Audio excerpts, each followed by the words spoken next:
welcome to Planning Phase Syndicate, episode 5 of our Star Wars Unlimited coverage. Tonight, we're going to be breaking down Sabine Aggro and talking a little bit about the 3 different aspects that dominate the meta, with special guest Charm3r from Ice Cave Radio. So if you have not heard of them before, which I'm sure you probably have, check them out. We'll have a link in the description. But we invited Charm3r on because he's actually a local. I did not know he lived around here, and I happened to be out in Lansing, I don't know, a week or 2 ago, and ran into him at a local tournament and thought, hey, if he had time, why doesn't he join us on our journey tonight? We're also going to be talking about the new deck spoilers or card spoilers, whatever you want to call them, because it's crazy how many spoilers we're getting right now. I just don't even understand how people keep up with this.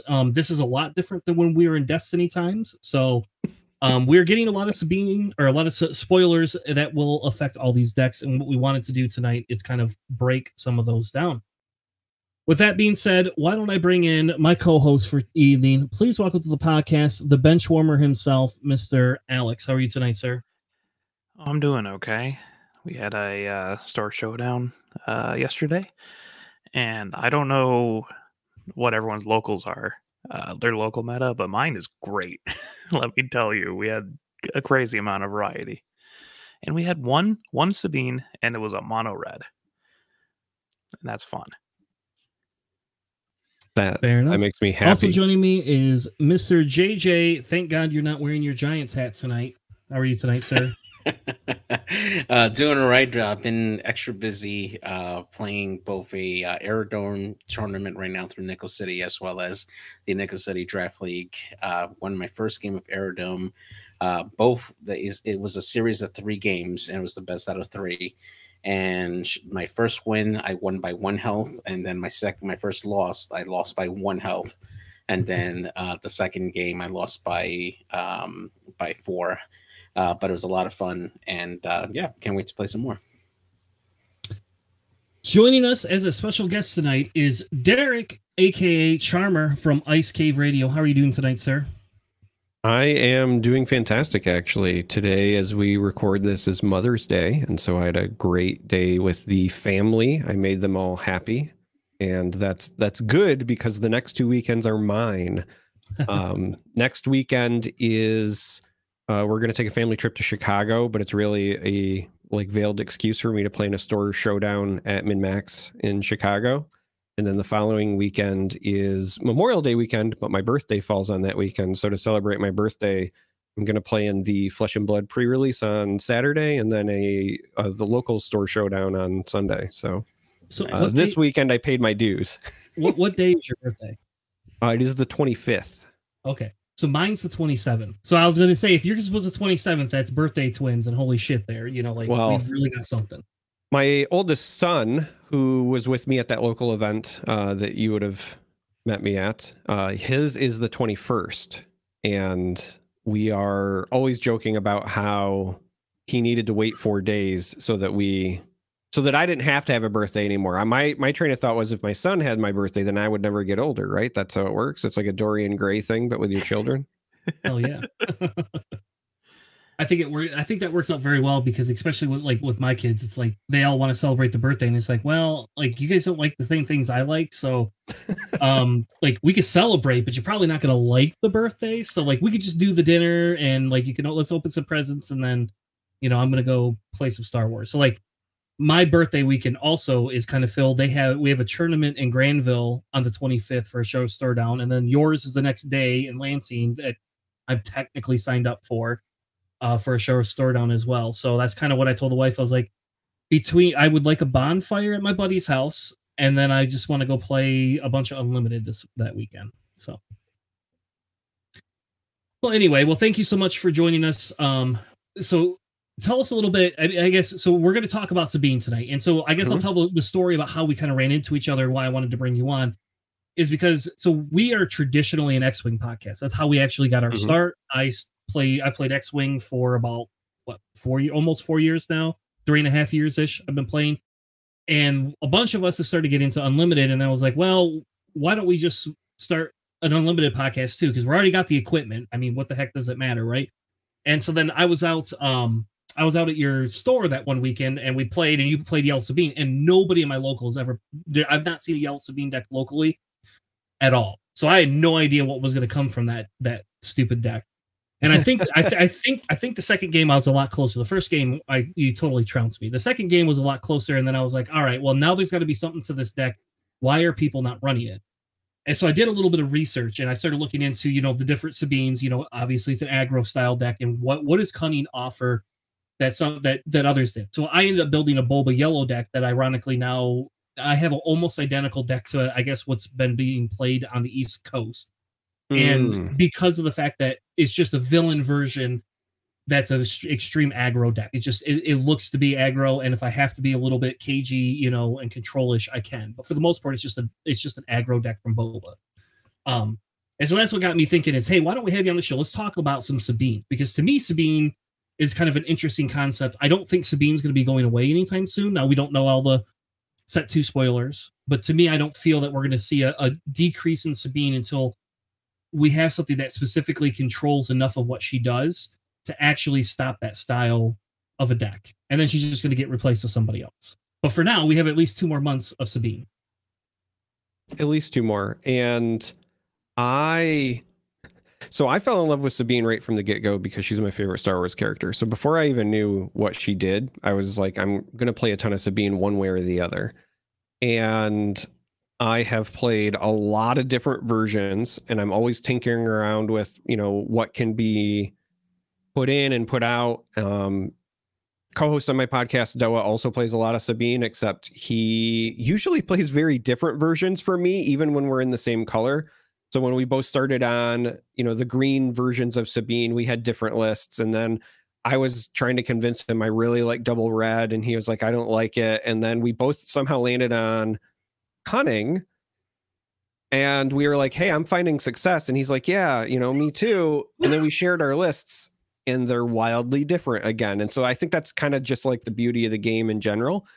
His list tends to be very action heavy. My list is very unit heavy because my traditional train of thought is that the actions don't do you any good if you don't have units to either play them on or units to take advantage of them, right? Like a waylay is only as good as the damage you're pushing behind it. A surprise strike is only as good as the unit you're putting it on.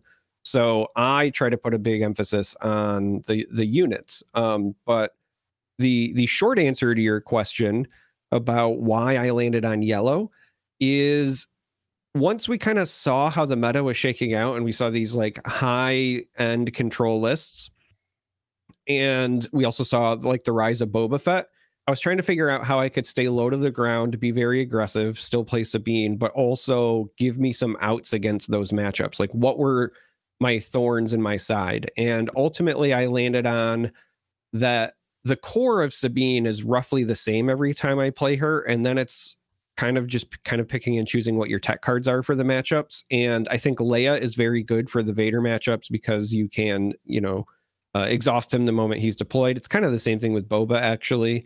And even though she's not a super impactful unit on her own, it's still a body with a really powerful comes into play ability. Spark of the Rebellion is also incredibly helpful against some of the control matchups if you can rip the right card at the right time. And then the card that's really made me fall in love the most with it is Sneak Attack, because everybody is playing a ton of Energy Conversion Lab. And I don't just mean Sabine, I just mean in general in the game, right? If you're playing Command, you're probably rocking Energy Conversion Lab, and there's a reason for that. Playing a unit and swinging is really powerful. But if I'm playing an aggressive deck, I kind of don't really care if my unit lives or not. I just want to play it and swing. And if I play Sneak Attack, I can get that benefit, but I can also still save myself 5 health. And in the mirrors, like in the Sabine mirrors, that 5 health ends up mattering a lot. The other nice thing is that Energy Conversion Lab, unless you're using K2SO or unless you're using some of the other tricks, you can do some neat things with Guerrilla Attack Pod, for example. If you're running some other units with Overwhelm, you can take advantage, but there's setup there. Sneak Attack doesn't require setup. The only thing you need is the other unit in your hand you want to play it with. And what sold me on it, like the moment I had my epiphany, was I was doing some testing with a friend, and I've been chasing this high ever since. I had 3 resources open, and my only unit on the board was a K2SO. and they took initiative, and then I snuck attack in another K2SO, killed the first one, did 3, swung for 4, and then it died at end of turn, did 3, and I got the victory. And it was completely out of left field. And so that's what sold me on it. And then once I was like, okay, this has legs, and I started playtesting, I was just finding that I was having the most success with that version into Vader Blue. With that deck gaining in popularity, I wanted to have legs. And another member of our podcast, Flake, he plays a ton of control. He's a big Vader Blue guy. And so when we were testing, what made me decide to bring that Sabine to that local event where the lightsaber was on the line, I was playing against Flake, and we had a game where he gained 16 health, and he had played a vigilance that got rid of 2 of my 4 cause I believes in, and I still won the game. And so I was like, if I can go through all of that and I can still get a victory, then I feel like I'm on the right track. So that's why at least right now I've landed on Yellow Sabine, but I've played 5 different versions to date, and I think they all have merits. I think that depending on how the meta goes, I might swap between them because they all do different things better than the other, if that makes sense. Yeah. And that's kind of, that's what I want to get into too, right? Is the discussion of, you say there's 5 different types of Sabines, right? We know there's 3 colors. So what are the different types? But before we get into that real quick, just can you tell everybody exactly where to find your podcast? And we never introed you properly. So let's give you a proper intro so that everybody who's listening knows who you are. I'm also horrible at the whole self-marketing thing. Our podcast is Ice Cave Radio. It should be available on all audio podcasting platforms. So Spotify, Stitcher, iTunes, Google. I'm failing to remember them all, but we got the RSS feed hooked up to all of them. And then we also post video content on YouTube. So when we record the podcast, we do record it as a YouTube video. We also publish that. And then we also do some additional video content. Flake and Doa have started doing some like tournament breakdown videos. We also do weekly interviews with a segment we call Hello There. It's been a lot of interviews with either other community members, members of Fantasy Flight staff, etc.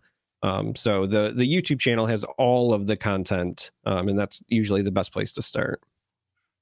Awesome. Well, why don't we get into our Academy training segment?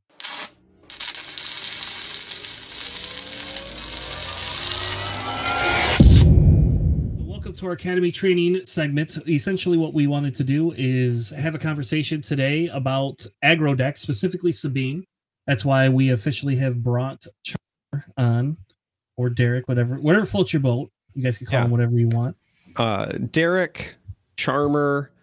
There's a running joke where nobody remembers who I am. I've covered a lot of different card games, and for whatever reason, people, when they see the Charm3r like written out, I've been called Chamber. I've been called Charmander.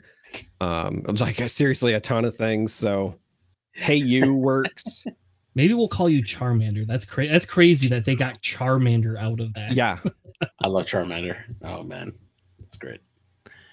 So tonight we're talking about Sabine and Aggro Decks, right? So the idea behind this is the reason we wanted to talk about Aggro Decks is because this is one of the big, I don't want to say boogie woman of the meta, but Sabine's showing up everywhere. She's winning different showdowns. She's showing up in cash tournaments. And so I thought it would be a good idea to kind of talk a little bit about why is this Aggro deck specifically showing up? What does it do really good? And we have 3 different flavors. So I'll be honest, I probably do not have anybody specific one. I just chose the 3 top colored decks out of the pool on the SWB BUD or whatever it's called website. And I just chose them. We could talk about on a basis kind of what the deck is, what it does, and that type of thing. And so essentially, Charm3r, you said that you believe there's more than 3 types of Sabine. So there's more than red, yellow, and green. What are the other 2 types? And don't say blue, because we've not seen any blue show up yet. Yeah. Listen, blue is definitely a version. I just don't think it's a real version. Much to my chagrin, I think that there are much better ways to play that deck, but I think it's fun to mess around with.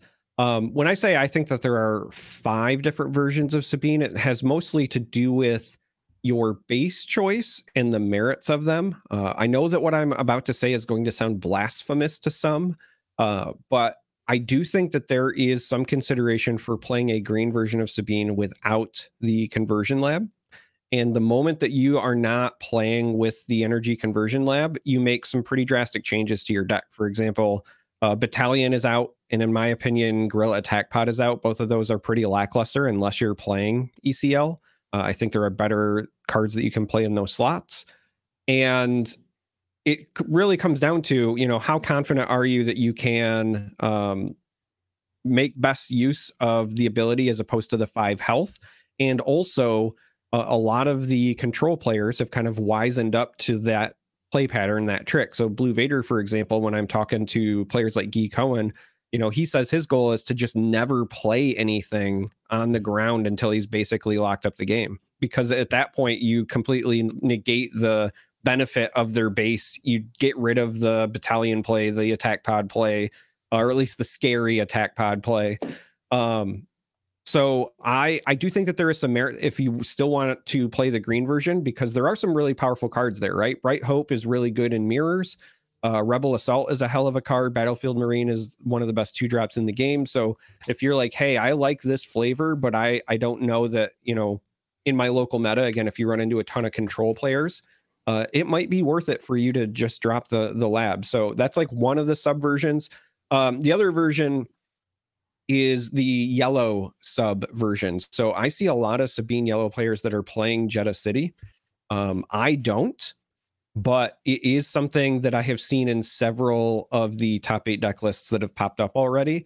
But they are also more action heavy. Their list is more similar to the list that Doa plays, though he doesn't play Jeddah City, but their lists are much closer, where it is, you know, you play some low cost, high tempo threats, things like Greedo and so forth early on. And then you use the actions to kind of slow your opponent down while they race for you. Whereas when I play my yellow version, like I said, I'm a big fan of, you can't play actions unless you got the units to make it worthwhile. So I'm far more unit heavy. In fact, my base version of my yellow Sabine, I think only runs like 6 actions, which I know sounds really, really weird, but oh no, it's even less than that. It's currently 4, and then I go to the sideboard. So yeah, there are, in my opinion, 5, just because, like, yeah, it's Sabine, but the core of the deck and what they're trying to do, I think, is wildly different. Because, you know, when you look at the energy conversion lab version of Sabine, you are kind of banking on that being a power play that's offsetting that 5 health difference, right? You really need to hit Battalion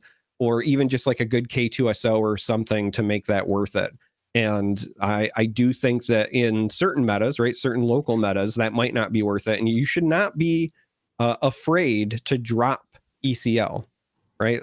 Try new things, and there are some benefits to be had there. Fair enough. So let's start with Green Sabine, right? So obviously, I guess, what is an aggro deck, right? The aggro deck, the ideology behind an aggro deck specifically is to murder things, right? You know, like that's what it wants to do. Yeah, I mean, if you're just talking in general, yes, the point is to get their HP to 0 before yours is to 0, and do that as fast as possible. In most card games, aggressive decks are really there to punish your opponent's bad draws or to punish their poor curve choices, right? You're trying to ensure that, I'd say for the first 3 to 4 turns of the game, you are using your resources as efficiently as possible in hopes that your opponent has something that is clunky, and then you can take advantage of it. That's kind of the core philosophy. Fair enough.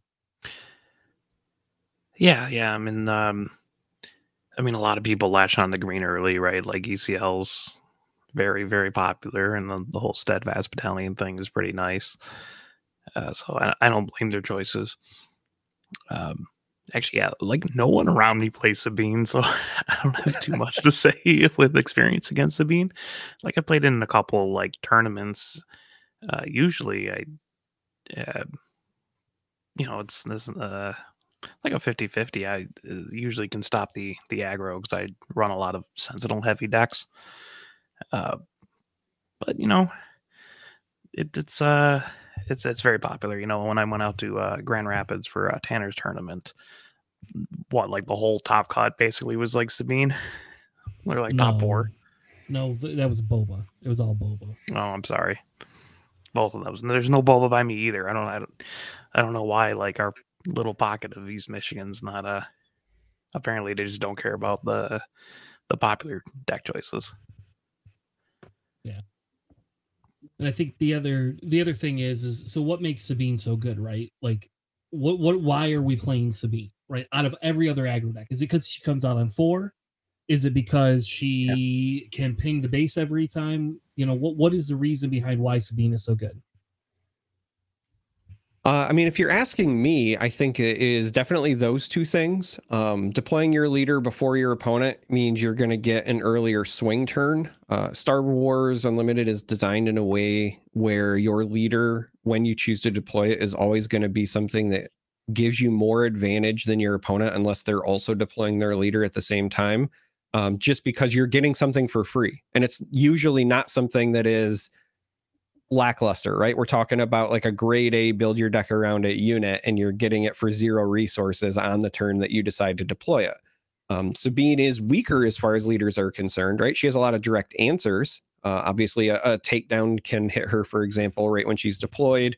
If you, for whatever reason, are struggling, you deploy her into an open field, she can fall prey to the same thing other leaders fall to, like Power of the Dark Side. But she does have that direct damage. And this is a game where healing isn't necessarily super easy, and a lot of the healing is conditional. It's on things like Restore, where they have to have an opportunity to attack. So anytime you can deal that direct damage and kind of push things through, it's going to be really important. But another bit that I think is perhaps not really talked about as much is that the units, at least for set 1, that exist in not just aggression, but heroism aggression, are also significantly better than the dark side aggression for set 1. Like, there's a reason that we have Sabine instead of Inquisitor, for example, as our top dog in the aggressive meta. And it's because of cards like For a Cause I Believe In. It's another 4 direct damage 9 times out of 10, you know, if you build your deck right or whatever. Fighters for Freedom, it's a nice easy ping that also gets extra damage in there. Red 3 is a phenomenal card. A-Wing is a phenomenal card. Just non-leader Sabine is a phenomenal card. And so you have all of these things that are kind of baked into this aspect combo to begin with. And so that helps. And then another thing that I think a lot of people are not taking enough advantage of. So for example, I'm looking on the screen at the deck we're currently sharing. I am personally a very big proponent of running General Dodonna. I think Dodonna is a heck of a card that a lot of people overlook. And the fact that Sabine is also a rebel is something that a lot of these decks do play into. So again, here we got Rebel Assault that can work on Sabine. Metal Ceremony is a great way to get her above that 5 health. If it's, you know, something where you get to play her an attack, they don't have the answer right away. Wing Leader, we have Fleet Lieutenant, all of these things that have that rebel interaction. I also just personally really like General Dodonna, because if you can, on turn 4, if you can stick Dodonna and they don't have the immediate answer for him, then when she comes out, she's already out of takedown range, right? You force their hand. And you could say like, okay, well, you know, I play Dodonna and then they just remove him. That's fine, but that was removal that wasn't on your leader. So that, to me, is worth it most of the time. But again, just her supporting cast of cards is significantly better than the villainy side. And I think that that's the real reason that we're seeing her now. Now, I know later we're going to talk about some spoiler cards, and I'm going to highlight a bunch because Inquisitor is getting some sauce in set 2. And there is a real world where I see him potentially competing with her, if not unseating her, because he got some real weapons in this next set. So I think I agree with you on like a million of those points, right? But I think one of the things we have to look at too is with the way Sabine works, right? You know, and how she works is Inquisitor is slower. Sabine is very fast, right? You know, like it can be fast. Whereas that Inquisitor has that extra built in, like you have an extra, at least one built in turn to get your unit out there. Also, Sabine feels like it goes wide. So is right now with the way where our meta works, is the wide piece something that is like better feeling overall compared to some of the other stuff? I think that the wide feels good right now just because in set 1 we have pretty lackluster options for answering wide turns. We have overwhelming barrage and we have bombing run. And then technically you have super laser blast, but that's never going to matter in a Sabine game ever. So I don't even count it, right? Those are really your only 2 boogeymen. So from that standpoint, you're relatively safe to just try to go wide. Yes, there are some other answers people are toying around with. Blue Vader, for example, is kind of all in on the play Childson as like a 6/6 monstrous sentinel. For example, which is another thing I was going to point out about this sideboard.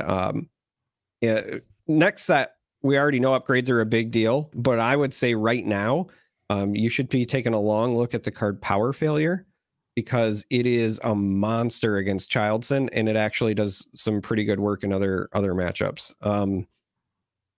That being said, I think that the reason that I'm so potentially high on Inquisitor is that, yes, it's going to feel a little bit slower, but the attacks are going to be bigger, and the combo turn potential is also there because it's not just Inquisitor, but it's effects like Keep Fighting and so forth. And so when we're getting all of these units, and again, we'll talk about them when we get to the reveal section, but we're getting all these units that have exactly 3 attack power, but then they have like, raid 2 or raid 3 or whatever. So they're really swinging for like 5.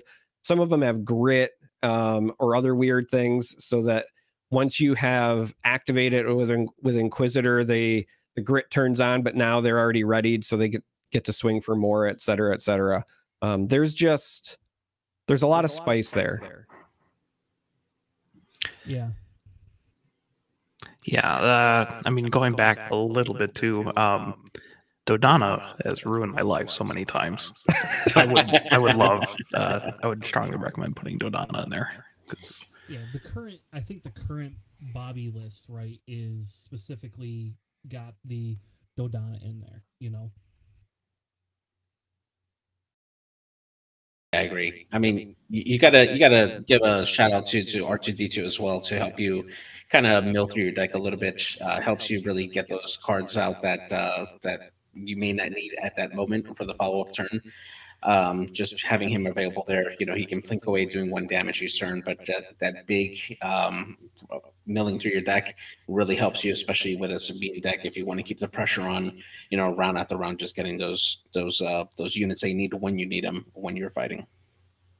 I'm glad you mentioned that, because I'm a huge fan of R2D2, and it's one of my hardest sells to my fellow Sabine players. I really like R2D2 because with that 4 health, he's incredibly sticky. Nobody wants to spend any of the things that actually deal 4 damage to kill a 1-drop. They just don't. But he's also a rebel, so he's going to get buffed by certain things. He helps with your draws, like you said. The other real reason that I like him specifically in my yellow version is that he works incredibly well with Ezra. So if you can swing with R2D2 and you kind of know what's there, you'll know whether or not it's worth it to swing with your Ezra, or if you don't like what's there, you can send it down and get another peek. Ezra is also one of the reasons that I ultimately am a big fan of the Cunning version, because even if you don't get the value from playing the card, just like with R2D2, getting that knowledge there is important. It makes your opponent respect Ezra. They kind of have to blow important resources to get rid of him. But also, if you're running Metal Ceremony, it's just a free buff if you hit it. Like, even if he's your first attack and you haven't swung with your whole team, don't be greedy. Just take the free +1. It'll cause problems for your opponent. Trust me. So, yeah, I love R2D2, and I'm constantly trying to get my other Sabine brethren to play it. Fair enough. So we've kind of gone over a little bit of the green Sabine, right? Green Sabine is specifically for what it is. Is there anything else we want to touch on in green Sabine before we look at like another Sabine? I mean, it's a pretty not widely played deck, so I think most people understand what's going on there, right? Just keep hitting. Yep. So here is the Red Sabine, and so when I was playing with the Red Sabine, a lot of what it felt like was specifically a little bit more aggressive, but it felt less like it had the consistency of a green Sabine. You lost your ECL. Tarkin Town is great, but I feel Tarkin Town is not, in my opinion, Tarkin Town is not as good as ECL, basically. And that's because Tarkin Town, again, it's a slower turn. It does help you stop if you do a damage to somebody or you do some damage to a larger unit, you just can't take it down. But you can't use it on leader, right? So it's just like it's whereas you don't have that leader stability that you have, you can attack with like an ECL or something like that. So has anybody else played the Red Sabine deck? Have you? There you go, Charm3r. Have you played the Red Sabine deck by chance? I have played a Red Sabine list, though I will say mine is quite a bit different from the one shown. There's for my taste anyway, there's too many actions here. Though I will say aggression is one heck of a card. That was honestly what sold me on giving it a try, specifically because, again, it allows you to potentially attack again. It gives you like a main deck version of open fire. I see this list as running 3 open fires. I'm not a huge fan of that, especially if you've already got the 3 aggressions on top of it. But I also really like just having the main deck upgrade answers for cards like Traitorous or Entrenched or other things like that. I really like Red Sabine. I don't like it with Tarkin Town. I just like having the 30 health because in the mirrors, it means I can very liberally ping us both because I'm going to start with that advantage.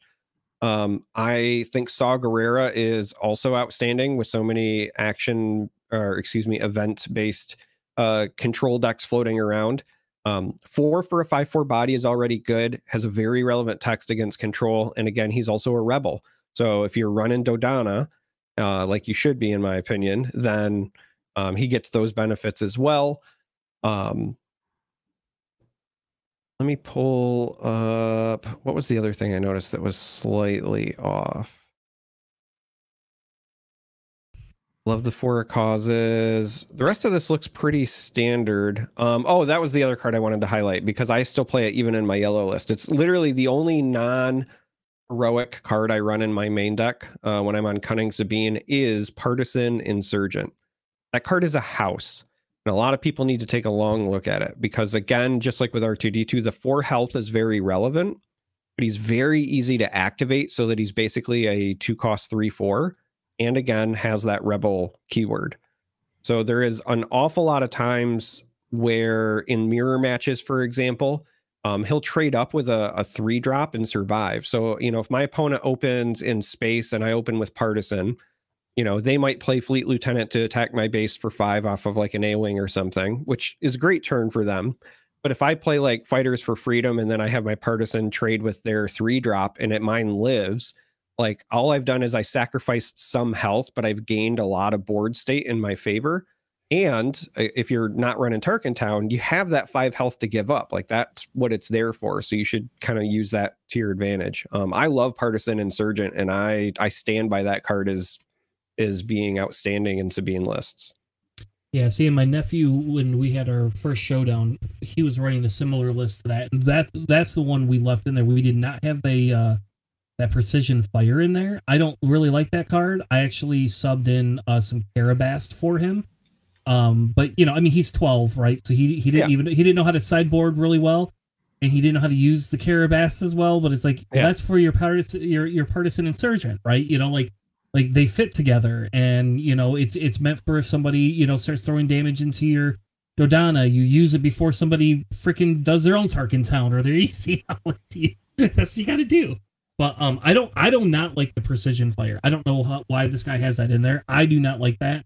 I understand the logic in it. I just don't like it. I don't like it either. When I look at this, I guess maybe they're thinking it's like a Spec Force soldier because they're on a 2-2 split. So maybe they're thinking both get around Sentinel, but one is a body and the other is like burst damage, perhaps, right? Like that's their thought. But the reason that I prefer Spec Force is that it's a body, but it's also more than one unit. So I tend to find myself usually having like 2 to 3 ground units. And so if I play Spec Force, it's not just like one got through the Sentinel, right? I want my Spec Force to let everybody get past Childson, not just one unit. Yeah. So I would much rather see still 3 ofs on the Spec Force there. Yeah, and that's what we ran. We ran that, and then, like I said, I put Carabas in there, and I did not have the restock ever. I don't know why that's in there either, but whatever. To not get milled out, but to me, I'm of the, like, if you're getting to the point where you're going to lose to mill, then you already lost. Like, the control deck stabilized, so. Yeah. And that, you know, the Metal Ceremony was also a 50-50-ish for me in here. Like, I like it. I do understand why people use it. And maybe it's just, maybe I'm biased because I'm Red Pelp, right? And that's, Alex got me hooked on Red Pelp, and Pelp is my favorite character, and blah, blah. So it's really hard for me not to play it. And it's one of those cards where I'm used to wiping out more units and just saying, no, you don't get to have 5 units on the board at a time. Because if you get to 3 units at the end of a turn and I can't take care of at least 1.5 of them, I'm now more than just a turn behind. Like, you're going to be able to overtake pretty quick. And it's funny because I had more of a problem with your yellow Sabine deck than I did with green Sabine. With Pelp, I've been able to control green Sabine a lot easier. And I know I can't remember that guy's name that was playing also, that was giving me a whole bunch of crap for running Pelp. But the reason I lost game 2 is because I forgot about the stupid pot. I had Pelp down and Pelp down. And all I had to do was, he passed. I should have just claimed, and then I could just swung out with Pelp, and he just didn't have an answer.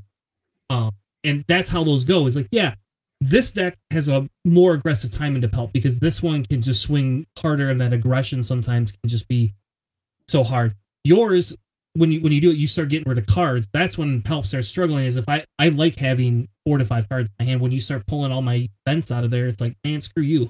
Like, damn it, stop doing that. Well, so that was another thing that I was, waiting to see. I guess I can scroll down just real quick. So spoiler alert, the yellow Sabine we're going to put up when we talk about it doesn't run a card that I, again, think is really important, especially against control. It's a card that I was low on until it's one of those things that looks bad on paper. And then I tried it and I was like, oh no, this is outstanding. And that's Chopper.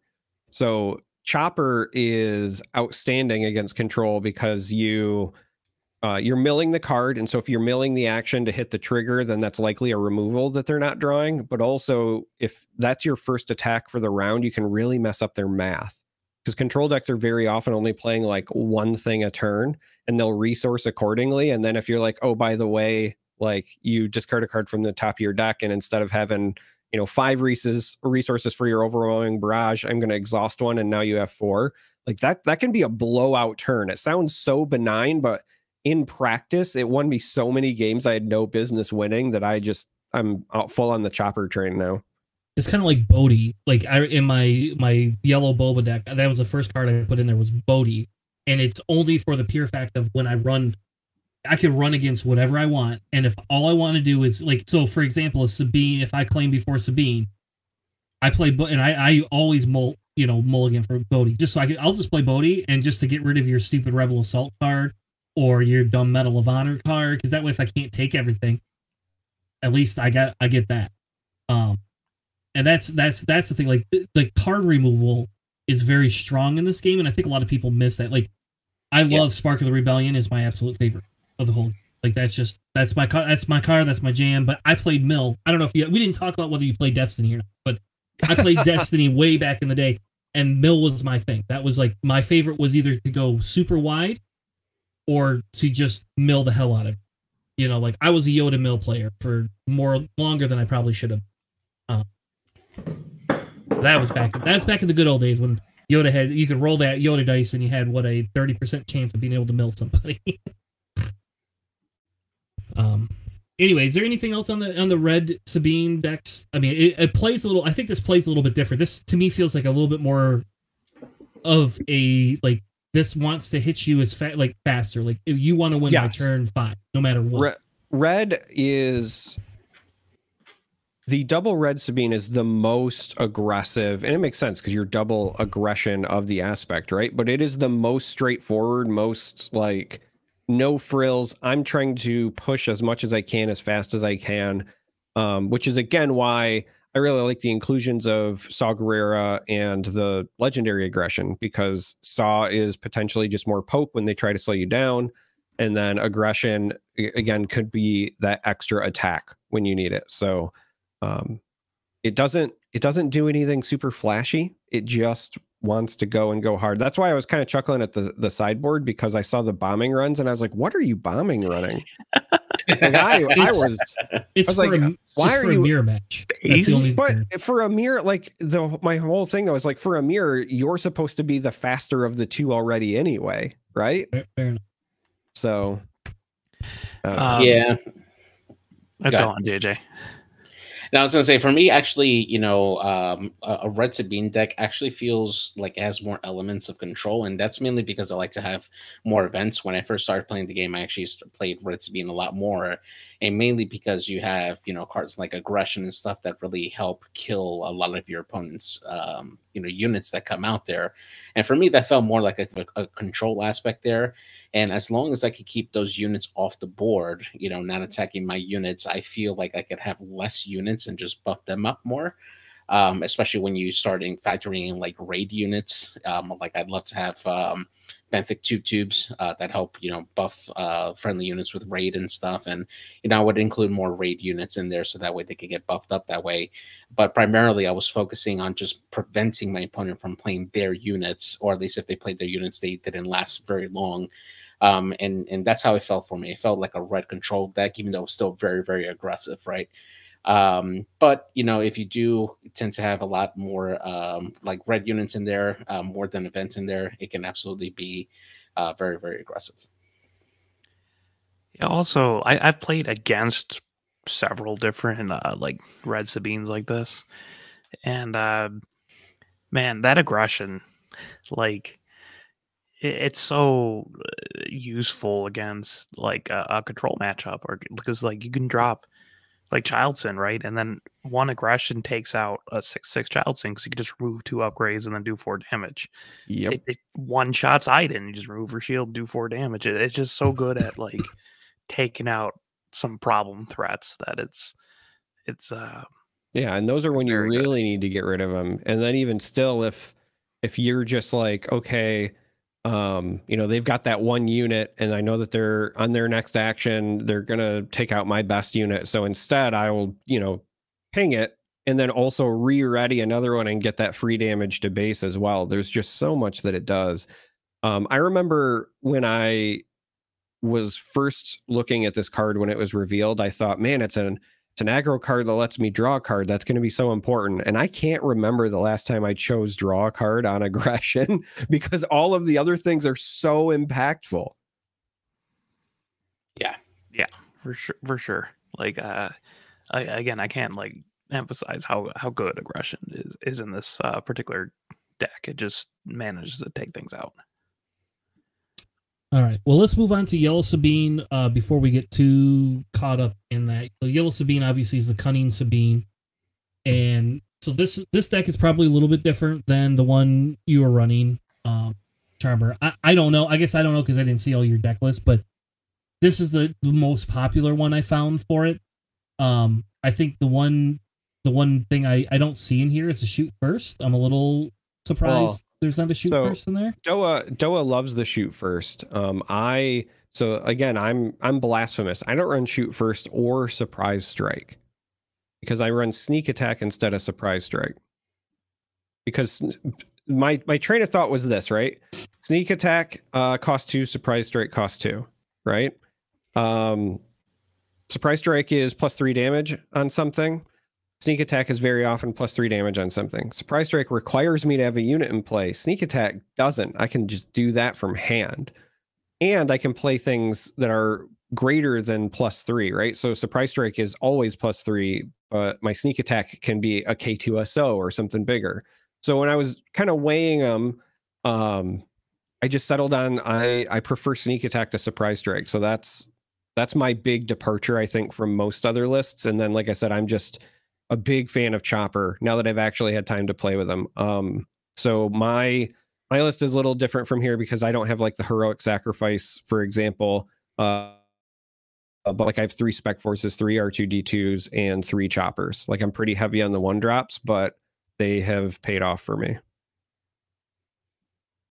And then I have Dodana. I see no Dodana here. I'm a Dodana. Yeah. Yeah, actually, I lied. There was another Sabine at the tournament. It was a yellow Sabine. I played him, I think, in the second round. And I was running Green Luke that just runs a lot of Sentinels, a lot of heal. So that didn't really work out too well for him. But yeah, that's he did sneak attack K2SO twice. One in each game. Nice. And that's a nice heavy swing. Granted, didn't really do as much as he was hoping because he dropped it, and then I'm just like, well, here's a echo-based defender. So yeah, I'll take that trade. But yeah, it seems like a really fun kind of deck. I think I would actually run a yellow Sabine over any other color Sabine. So is there any reason to put Change of Heart in here? Is that like a thing? Some people do on the top end. I think Doa has one. And it's just primarily to give you an out against any control deck bomb that you don't have an answer for. So some people use it for Child Sin. If they don't play him on curve, they play him later. Sometimes they'll use it for like taking somebody's Luke or anything where they're going to have restore, because it's not even just that like you take the unit, but you're also denying them the attack and whatever, right? So Change of Heart sometimes can be, you know, when you have initiative, it can be the thing that can push you over the edge. I haven't personally play tested with it. I've play tested against it, but that's kind of a big caveat because I very rarely am playing decks where I'm going to get punished by Change of Heart because I play a lot of Sabine. Though I have been putting in a lot of testing on a control deck recently. I'm trying to change it up and trying to put something new through the paces. So we'll see if I feel comfortable with it or not for Chicago. But yeah, Change of Heart's for the big stuff, basically. It definitely seems like something I'd have like in my sideboard. Yeah. Doa runs one in the sideboard, and it's mostly for, like I said, if they play a big Child Sin, it can be huge if you just steal it, because not only do you get to swing with it, but now like you have free reign to get through the Sentinel. Or just weird stuff where like if they play Avenger or something late and you just need that burst, sometimes like you steal it and then they don't have the answer, right? Because against Sabine, a lot of times people aren't holding on to a Vanquish or something to deal with big units, right? Because they don't think that that's going to be cost effective. And so if you catch somebody by surprise, they might not have an immediate answer to something like that. So that's where Doa's been finding success, but I just like to end the game faster. Yeah. Also, what are your thoughts on Bamboozle? Because especially with set 2 coming out, you know, you'd think the upgrade removal will be very useful. Yeah, well, so that's one thing that I've also been trying to be somewhat cautious on. Bamboozle is not technically upgrade removal. The interesting thing is I'm trying to pay attention to the reveals as we go through, because some of the upgrades have like some when played benefits, and there's a scenario where I might actually bamboozle my own units to get the upgrade back and then replay them at times. It's just something that's crossed my mind. But the real thing is, you know, like I said, one of the reasons I started playing around with Yellow Sabine was because Leia was a really good answer for some of these like mid-range to late game control decks. If they play something big and you can exhaust it and then kind of have free reign for a bit, that's a pretty big swing turn. Bamboozle just gives you another option to do that, but without any resources, right? So if you can stay low to the ground and it's, you know, resource turn 5 and you can still empty your hand, but then also tap down their boba or whatever, so that's one less thing you have to worry about. You can get a lot of mileage out of it. So I do like Bamboozle just in general, but it's always one of those fine lines for me because, like I said, I just personally don't like to be too action heavy, and you already have a lot of really good ones. You have Spark of Rebellion. You're going to be running the full set of 4 causes, and I like sneak attack, so I have to play around with my numbers. I don't know that I would ever jam in like 3 bamboozles, but I think 1 to 2 is probably correct, at least in the sideboard. Yeah, and I think that's I don't know. Like, I also agree. I do not like the Jeddah City, but I do think that the bamboozle can be good tech. It's just not. I don't know. I found it not effective enough times. It was just if I have it and I have it later game and it just works. Otherwise, like most of the time, I'd rather just play something else. Whereas, like if I have Spark of Hope, I almost always play that. Like I almost always will play that, especially during the control matchup, because it's like, oh, I could just get rid of your card. It's like a better Viper Probe droid, in my opinion. I don't get to do damage, I guess, but yeah, give me a way I could discard and then do damage out of hand to another unit. I like that. Yeah, I suspect that it's in here for the same reason, because I also noticed that they don't have power failure, right? So bamboozle can be like a power failure in that when they play a child sin, if you bamboozle it, gone are all the experience tokens, right? I just prefer power failure because a power failure helps me in my other matchups. It still gets rid of entrenched. It still gets rid of traitorous. It gets rid of all those things. Bamboozle only temporarily gets rid of those things. And because of the exhaust clause, like if they take my unit with traitorous, I would much rather do something that just kills the traitorous and gives it right back, right? So I prefer power failure, I think, over this slot, but bamboozle does do a lot of work against Childson as well. Yeah. Fair enough. And maybe that's just part of the meta calls and stuff. All right. Well, is there anything else we want to cover about Sabine decks? They're fun. Don't let anyone tell you that, like, oh, you're just playing aggro because it's brain dead and whatever, or oh, you're just try hardening it and you want to win. Like I said, I was going to play Sabine before I even knew what she did because it's my favorite character. But one of the things that I think happens in just trading card games in general is aggressive decks tend to get vilified, but they're not easy to pilot. And I think even more so in this game because it's not like I take a turn and then you take a turn. It's action by action. So navigating them is incredibly difficult in terms of like sequencing things properly.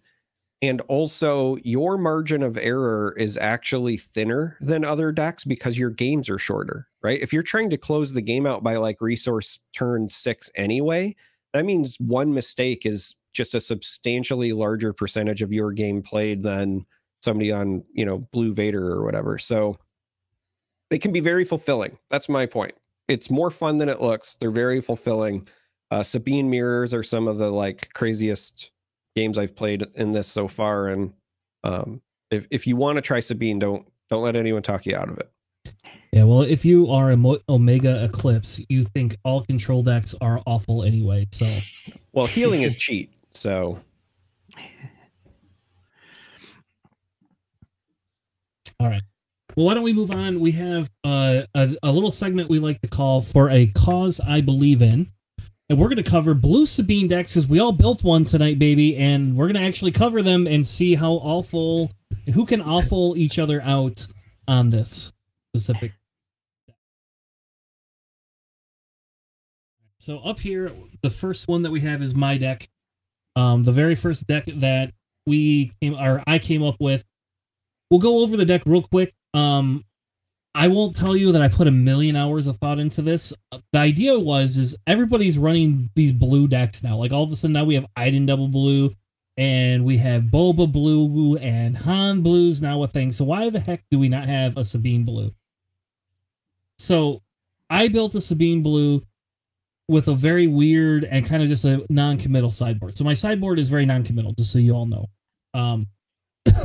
Essentially, I'm running 2 Metal Ceremonies, 2 repairs, 3 of the Spec Forces, 2 R2D2s, 3 of the Restore Arcs, 3 of the A-Wings, 3 Sabines, 3 Rebel Pathfinder, 2 Yodas, 2 Making Openings, 3 red 3s, 3 of the 4 Cause, right? Because, I mean, there's no reason not to ever run that. 3 Fleet Lieutenants, 3 Wing Leaders. I have 2 of these Coruscant things. I do not like that card, though. I just genuinely do not like that. but I put it in there for now. I have 3 Canaans, 2 Vigilances, 2 Blaze, 2 Obies, and then I have 2 of the Vigilant Otter. And my sideboard is essentially, I threw the Heroics in the sideboard, and I threw 2 Entrenched in there, just for obvious reasons, right? And then I have 2 Regional Governors, because that's like my second favorite card. And I only like that. Again, in Destiny, I was a Thrawn player, so like I love the idea behind how Thrawn interacted, and we get the same thing in Unlimited to some extent, and that's kind of why I like the Regional Governor. It's a very Thrawnish feeling card where I could just say, no, you can't play this until you kill this thing. And if I bring them in, I also have the 3 health supplement for 1 cost. So I could play it on turn 2 and call a card that I know you're going to play. So if I'm playing a Sabine Mirror, I can say you can't play an A-Wing anymore, or you can't play an K2SO until you get this thing, and then I go, oh, here, let me give it 3 more health. So that's kind of my deck. So do we want to talk through why my deck sucks, or do we want to go through all 4 of the decks first and then kind of come back and talk about the nuance? Let's talk about yours, because people will forget as we go through it, right? Sure. Critique away, baby. Like, that's what you're all here for. Who's going to start? So I think my biggest critique is that it's very non-committal. Yeah. That's what I said to begin with. I'm very non-committal. It's like I see an aggro game plan and I see a control game plan. And so I don't know, like if I was just handed this, I was like trying to say to myself, like, what am I supposed to do? Am I trying to mill my opponent with vigilance? Am I stalling out, or am I burning with for a cause? That would be my biggest critique, is that like when I look at the cards, I get mixed messages. Like, am I racing you, or am I stalling you? So the idea is to slowly race you towards like 6 resources. Until I hit. Yes, I'm gonna be the tortoise that wins the race. There you go. So the idea is, that's why I have the 30 health base versus adding the shield upgrade 1 to it. And the idea is you start out as an aggro, and then you have your one-off type things, like your repair, you're making openings, the different things. The vigilance is not meant to milk art, just so you know. It's literally there for the heals, is the majority of what it's there. And it's like, if you get it in your opening hand or 2 and you don't want to mold, just get rid of it. It's not worth holding on to until you hit 6 resources. Just because if you hit 6 resources and don't have a decent hand, but it's meant to be less aggressive and meant to be more of that early or mid range. So like, again, I don't know, it depends on how many pillars you want to talk about exist, right? Like, everybody talks about different like lanes that people put decks into. The idea with this deck is it's supposed to be aggressive to begin with, and then it works to the end where it says, once we hit a certain time, if you haven't killed me by that 6 resource, I'm going to be able to heal enough that I can slowly, aggressively kill you. So that was the idea. I don't know if it's good or Yeah, for me, I think like just having a few more cheaper Sentinels just to get you there, especially if you're doing like a matchup against like another like a Red Sabine that's a little more aggressive. I think just having those extra cheap Sentinel units will help you keep alive a little bit better. But that's my only critique, really. I'm not sure how much work Base is going to be doing, because I feel like Sabine doesn't really get the initiative too much. Well, traditional Sabine, right? That's true. Like, traditions. I'm not traditional. I'm wearing a blue hat. Come on, man. Sure.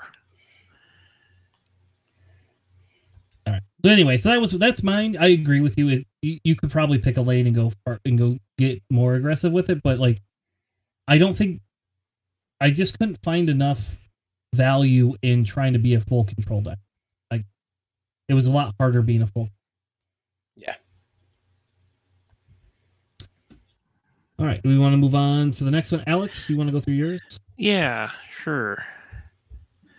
Okay, so mine is just like, it's also not good, because I was kind of struggling with this, and I'm just like, I didn't want to just do like, well, just put all the Jedi in there and just kind of go off that. I wanted to make it a little bit more Sabine-y, I guess. So I got a double spec force, triple Luke's lightsaber because it's very cheap for 3 extra attack, triple electro staff because again, this is mostly like take some big dumb idiots and put some upgrades on them and swing harder, I guess. You got triple A-Wing, triple Sabine, triple Partisan Insurgent, triple Fighters for Freedom, triple Red 3, triple For a Cause, triple Wing Leader, triple Kanan. I mean, he just hits hard, he discards cards, and he heals you. Double System Patrol Craft, triple Takedown, triple K2SO, double Dodana, triple Gorilla Attack Pod. I assume this deck's probably going a lot later than other Sabine decks, so that might actually be semi-relevant. Double Force Surrender, because I thought that was an interesting choice, because Sabine could just ping, and then all of a sudden you draw 2 and your opponent discards 2, and then triple Luke, because he wins games on his own. So I did not have a sideboard because I didn't put as much effort into it as I probably should have. I just want you to know, I really like the forced surrender because if you're playing against slower decks, you can sometimes catch them where they only have 2 cards in their hand at all, so they don't even have a choice, right? Yeah. Whatever it is they're sitting on, it's just like, oops, all gone, and that can be incredibly critical. And as you rightfully pointed out, it's so easy to trigger with Sabine because you don't even have to put resources into it. It's just turn her sideways. So that's you just exist, and then it happens. Yeah. And I figured Blue's probably going longer games because it's less aggro-y and more of a something like that. So that might actually kind of work. I also considered adding a little bit more Sentinels, but I figured, you know what, we'll just put on upgrades and just swing harder, I guess. That was my theory. I don't mind the upgrades. The only critique, and I don't even know if I'd call it a critique, but the suggestion that I would say is that I would have loved to have seen somehow, and I don't even know what you would cut for it, but I'd love to have seen some Guardian of the Wills added, because you're running so many upgrades anyway, so playing them for cheaper would be pretty spicy. But also they have the force tag, so they also turn on a couple of your other interactions. Because I think Electro Staff is actually pretty neat, and I'm waiting to see what we get in set 2, because I have a suspicion it's going to be significantly better after we get some more stuff that cares about upgrades. Yeah, for sure. I love them on Sentinel units as well, but obviously it's not happening in this deck. It's just more of like +2/+2. You can put it on like Sabine Leader when she comes out, and that's just kind of a pain now to deal with. Yeah. Especially if you're trying to do it with just units going into her, because they get -1 attack.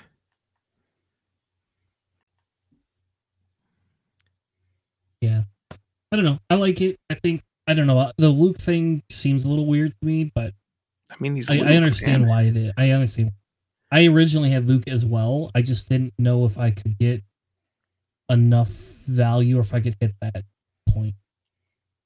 Maybe it's because when I run my Luke deck, I always draw Luke my opening, and then I mulligan and get another Luke. And it's like, I don't need this. I don't even have ramp in my deck. So you just resource it. I know. I always resource. At the tournament, I drew all 3 Lukes in my opening hand. Nice. I don't think I mulliganed anything faster in my life. All right, JJ, let's go through yours. All right, so for me here, I went a little bit with the trooper theme. So I'll run down my list here. So I got Benthic 2 tubes, 1 copy of him. We got 3 Cantina Braggarts. We got 1 R2D2 just because I love that mill ability for him. And with C3PO in there too, I think he's a good partner to go with him as well. 3 Partisan Insurgents, you just got to have them in the deck. Got 2 copies of Sabine Wren unit, and then 3 Cloud City Wing Guards for that extra Sentinel there. 3 Fighters for Freedom, 3 Fleet Lieutenants, and then 3 Volunteer Soldiers. I added them in there mainly because if I do have already other troopers in there, these end up becoming a 2-cost, 2 attack, 3 defense with a raid on top of that.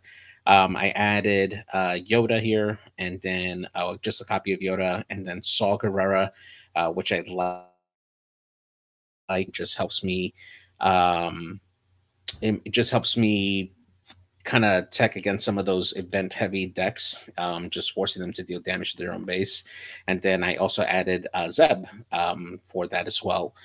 For space units, I added 2 distant patrollers, just nice way to give some of my blue units a shield token when they die. I added 2 Green Squadron A-Wings, 2 Arc 170s, 2 Disabling Fang Fighters. I added them specifically because I originally had that event card that helps take away like traitors. I just wanted to kind of use that instead, right? Just have a unit as well as an event there. I have 1 red 3 in there to help my other friendly rebel units get that raid. 2 wing leaders, 2 system patrol craft, just to have that that sentinel on space. And then 1 heroic sacrifice, 2 Carabas, 2 for a cause I believe in, 2 You're My Only Hope. Mainly if things start going south and I'm getting towards the end of my life there, being able to play 2 cheap units really fast can be really good to help swing things in my favor. Got 2 aggressions, 1 takedown, and 1 forced surrender on there. I originally had more forced surrender in my deck, but I ended up wanting to put less than I wanted to on there just to make space for some of the other units that I had on there, just to make it a little more unit heavy. So I don't know what you're using You're My Only Hope for. Right? That would be like my first thing is like that feels like a card in this deck. Because you're paying 3 and then you have to play whatever the top card of your deck. Like, I mean, if I'm playing that again, it's more for late game. If I'm falling behind, because I can play that unit for free, right? If I'm at like 5 health, and especially if I'm self-pinging myself to make sure I can activate that. Especially if like my opponent's passed, I can like drop some of my more expensive units a lot quicker, namely like Saw, or Zeb, for instance. They could definitely be helpful. To help me get back into the swing of things. So that's why I kind of have it on there. It's not very efficient, but it can have its use. Yeah, I was going to say you're not understanding. He's going to play his 1 of R2D2 on turn 1, and he's going to swing with it and see that Zeb's on the top on turn 2, and then he's going to play You're My Only Hope to get his 1 of Zeb for the miracle play Zeb on turn 2, and then it's just over for all of us. I will say if you get Zeb out pretty early, that's pretty good. Though my waylay might make you feel a little sad. Yes, it would. Slightly off tangent, but man, for a cause I believe in, my buddy played that against me. He played for a cause into a U-wing reinforcement. Insealed. Oh man. Insealed. It was brutal. Oh man, that is brutal. So I have trauma with this card. But yes, most of your deck is just playing it for free, so it seems a little bit redundant. Sorry. Yeah. Sometimes gamblers just want to gamble, man. That's fair. I have also 4 cause I believed in into a 4 cause I believe in into all in one. So I'll take it. You've never asserted dominance unless you've played You're My Only Hope to play a Benthic 2 tubes. That's great. All right. Let's go over the last deck. Charmer, this is your Vigilant Sabine. What did you got? What did you bring? All right. Mine is wildly different because mine is a hard control list. I started from the premise of what if instead of using Sabine's ability as like an aggressive thing, what if instead I took the route where it was I'm just going to heal as much as I can throughout the game. And as long as I ping every turn, like, then I'll just heal my stuff back, but I'll slowly be pinging you to death. Like, I wanted to see if I could slowly kill somebody death by 1,000 paper cut style with Sabine.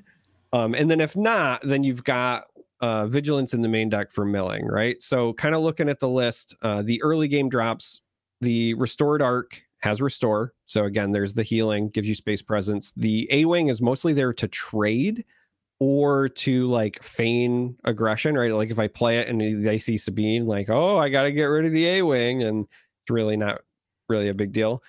Sabine is kind of the same thought as the A-Wing. It's mostly there for trading, but she's actually significantly better than I think people give her credit for when you're using her to trade, because when you ping the defender, a lot of times it means she just kills them without taking damage back. Very good against Death Star Stormtroopers, for example, or some of those other early units, Greedo, etc. So running her for that. And then after that, it's pretty much like somebody took like a blue Vader or a blue Boba and then slapped it on Sabine, right? The only difference is, so I guess I should say, we got, 3 making openings, 3 open fires, 3 vigilance, 3 takedowns, 3 vanquish, right? The full removal suite. But then where I departed was, because we're on the heroism side, you get to run Yoda, who has restore, gives you some cards back. You get to run Kanan, who has pseudo restore, right? When he swings, you're going to get to heal something, but also feeds into your vigilance sub-win condition of potentially milling because you're discarding cards from their deck. You've got Obi-Wan and then Luke. Obi-Wan, big sentinel. Luke has the restore and his removal on a body. I'm also running Mace. The idea is that I know I'm going to draw late game units early, so I'm just going to resource them early anyway, but I wanted to have an abundance. But Mace is very similar to Luke. It's just a big body that is also removal. But the big reason I was running all of them is they all have the force tag, and so I wanted an excuse to run 3 copies of Force Throw, because I think that card is bonkers when it actually goes off. Paying 1, just 1, for your opponent to discard a card and potentially remove a unit is game breaking. And with so many ways to turn it on in this list, especially cheap ones like Yoda, it really got me thinking. And a lot of that is thinking I've been doing for next set, thinking ahead to the future. We're going to get a 2-drop force unit in Grogu. And so I've already been like, all right, well, what happens if I play like, a more controlling, cunning Sabine where I can force throw after a Grogu opener or something. But anyway, so yeah, we got the Mace, and then the very, very top end is Redemption, because it's just more healing, right? Again, the entire premise of the deck is how much can I heal? Well, turns out playing a giant Sentinel in space that can heal you like, 7 or 8 right out of the gate is a great way to stabilize. Sideboard, the restock was there for control mirrors. You're already running Vigilance, so you just want to be able to try to prevent them from milling you out. 3 copies of Devotion for just more restore. 3 copies of Bombing Run, because you don't really have any good go wide removal. And depending on, like, if you go up against a super aggressive deck, getting rid of stuff like the Ghost is probably going to help you out. Ghost is, I think, absolutely great in more mid-rangey matchups, but otherwise not super hot. And then 1 Wampa, because I'm from Ice Cave Radio, so we have to have the 1 Wampa in the list. It's like a requirement. So I actually agree with you on that force throw. I've been using that in GI a lot, and I guess I didn't realize how good that is, especially with GI, because you almost always have some sort of a force unit. Yep. Out. Just a cheap 5th brother or like mid-game 7th sister or whatever, and you're just like, oh, I pay 1, and it's brutal. Yeah. I've actually been putting Guardian of the Wills as well in there, or in the sideboard. For now, I think we'll get better stuff when we move to next set for force units, but I've been putting the Guardian of the Wills, and then if I really need that, I could throw those 2 in from the sideboard, and then I got even more targets for force. And it's like, I originally hated that card, but now, like, after playing it, I was like, it's really tempting to be able to have that card. Like, it doesn't feel as good as Spark of the Rebellion, but it is pretty damn close. Yeah, it's well, also cool. Oh, sorry. I was just gonna say, wait till we get to the like cunning, heroism, aggression, when we have like more force users in those, because I think the big balancing thing right now is that a lot of the force users on the heroism side are in vigilance, and then a lot of the force users, excuse me, my brain's going faster than my mouth. The force users on the villainy side are aggression, right? And so on the heroism side, you get Spark, and on the villainy side, I think that's kind of where Force Throw is intended to be. I'm hoping for a sweet spot someday where I can just run them both and still feel really, really good. I've also considered just paying the tax for it, because it's so good that sometimes I'm like, I'd be okay with paying 3. Paying 3 to have my opponent discard a card and still potentially nuke a unit is also entirely valid. So that's something else I've been keeping an eye on. I know a lot of control decks right now are paying the tax for Spark of the Rebellion. They're just straight up like, I'll pay 4 for it because it's so good in the control mirrors. And Force Throw has like bounced around in my brain quite a bit in that regard. It's also nice, you know, worst comes to worst, you have a lot of like high costing units with Luke and Mace and Redemption and stuff. You can just nuke something, you force throw yourself, and then dump one of your cards for 7, 8 damage just out of hand, out of nowhere, you know, as long as you have a force unit. Yeah. So it's Even, nice versatility. The thing is, like, even if you don't get the damage portion, again, some of these slower games or whatever, or in certain matchups, if you catch your opponent with just 1 card, paying 1 to get rid of whatever it is they're holding on to, right? Because they might be saving it for later, is totally reasonable. Like, that's an incredibly powerful play at times because it's just 1 resource. So I'm trying to make it work more often because it feels underutilized. Well, I think it goes back to, again, it's that card stuff. You have, like, I will tell you, if you like Bodhi and early matchup controls against that is amazing. And like, I have 100% milled their super laser blast that they decided that they got and didn't want to frickin', you know, resource out of their hand. Now they can bring it back. Don't get me wrong. They know how to bring that stupid thing back, but I could get rid of it to begin with, and I don't have to play around it, or it gets rid of a takedown, or it gets rid of a vanquish. I mean, it's stupid. And then, like, then I can then play Cunning in the next round, and oh, here you go, baby. You know, like, I'm just gonna have you discard a random. I don't care what it is. And I don't know. I feel that, like, again, that goes back to the mill player, and like, I know, like, my yellow Boba deck is not a mill deck, but I sadly use it as a mill deck sometimes just because I'm a dick. And, anyway. That was fun. I guess we haven't done a lot with Blue Sabine, so I don't know. Maybe I don't know. We can't run TTS on here, so I don't know how we would do that. Maybe I guess we could build webcam ones and play each other. I don't know. Like, I don't know. Is it even worth playing each other? Blue Sabine. Somebody needs to run Blue Sabine and tell us if it's good. No, it sounds like we just need to meet up in the middle in Lansing, and then that would solve all of our problems. Except for JJ. JJ, that's a long drive for you. Yeah, it's a long drive for me. All right. Well, why don't we move on to the spoilers as we wrap the show up? We have our Galactic Gazette discussing news and spoilers for the week.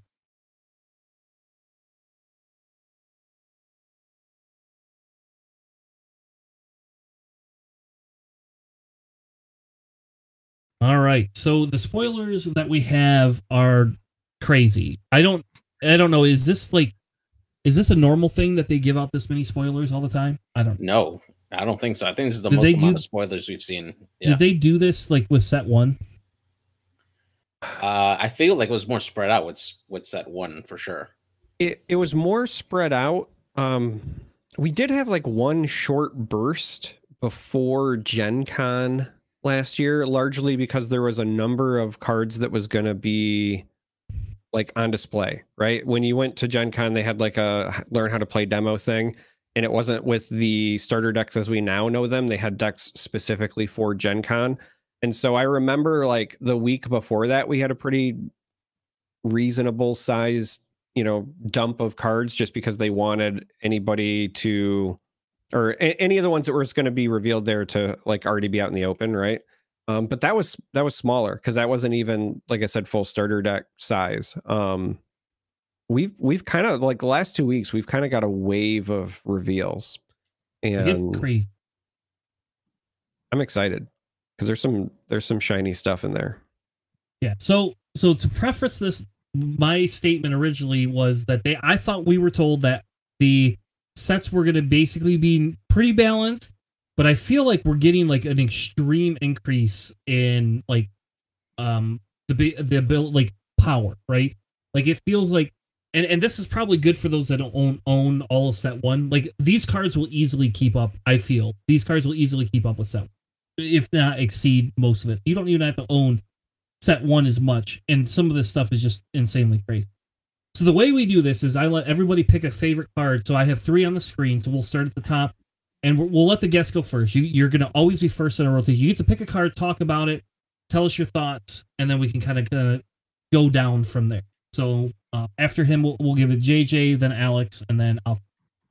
We'll see how many we can get. How about that? So Charm, you get there. You get it first, man. What is your favorite card out of the top 3 cards? I mean, this is legitimately a tough call because I think modded cohort is kind of outstanding, but I think the one that has me the most excited is Django Fett. And that's because it's one of those cards that I alluded to, and there's a bunch, but it's yet another one of the ones that I was alluding to when you talk about Grand Inquisitor. This one is very interesting because it's going to reward you for attacking the units that have bounty. And I think that there are a number of ones that have already been revealed that are just going to be playable, right? There's a lot of really good 1-drops, for example. They're just overstated, but they naturally have bounty.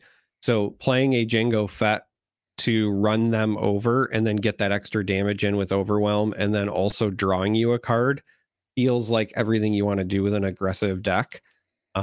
So I think that it's just going to be a natural fit in Inquisitor. And then even if you're not activating Inquisitor to attack with Django, the other thing that jumped out at me is that this is a very meaty unit. That 6 health is so important because it's outside of takedown range. Right now, granted, we still have all of set 2, but right now in set 1, there is not a lot of cards that deal with that cleanly unless you're paying more, right? Like a true Vanquish, or you're doing some work to get it done, right? Get some damage on it and then do a takedown, empty their board and then do Power of the Dark Side.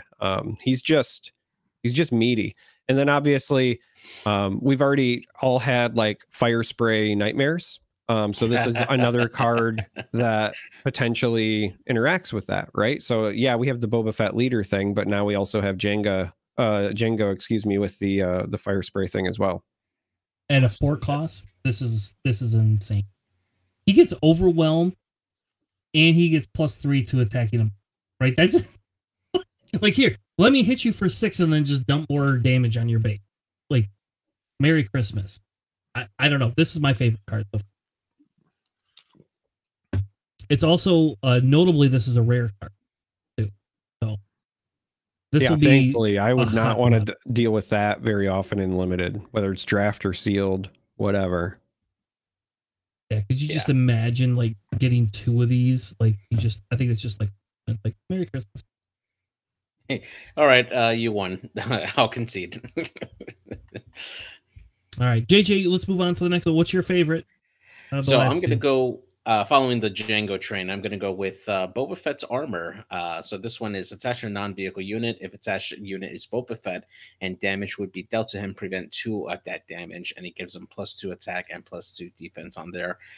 Really, really solid card for Boba to go in there. However, I think thematically, because the chain code matches, I think this should be, if the attached unit is a Fett, should have probably been the better one, or Cobb Vanth, right?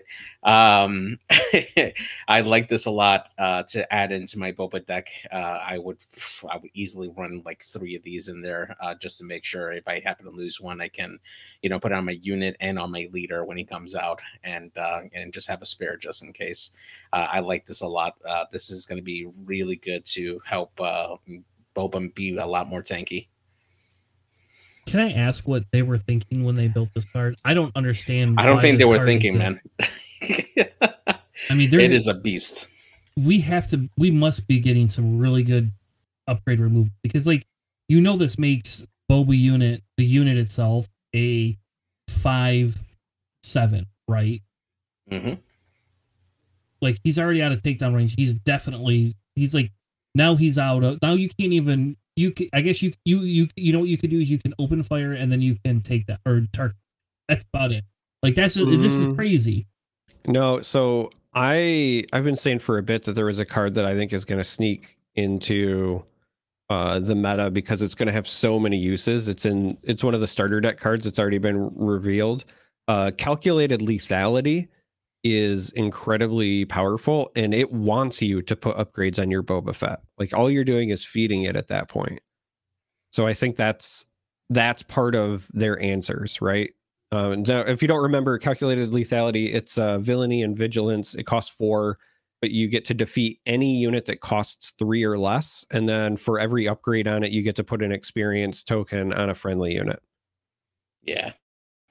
So you put it on the Boba unit, and then somebody just lethalities it, and then they've buffed their unit and got rid of your Boba and the upgrade. Right? They 2-for-1 you and get a bonus.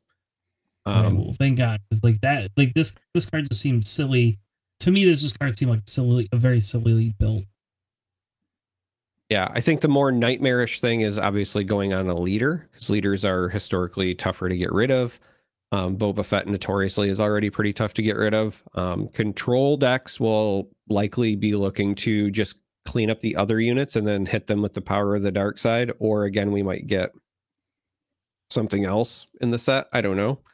Or maybe everybody just switches to cunning control and they're like, I don't care if you've got a huge Boba Fett. I'm just going to use Thrawn to tap him down every turn. Who knows? Would that be fun? I like me. And, you know, traders still exist too. I was talking about the leader. Like, to me, the scary play is the leader, because you deploy your leader with all your resources open, right? But then also, even if you deploy the leader and you don't have resources open, that's the one that keeps me up at night right now is, you know, they play something else. Like maybe they deploy the leader and then they overwhelming barrage on that, and now all their resources are gone, but then they attack into the one unit left, they get their Boba trigger, and then they, you know, jam on the upgrade afterwards. There's just a lot of play patterns with the leader Boba Fett. Not that he needed help. Yeah, good thing is also rare and unique, so that helps. Yeah.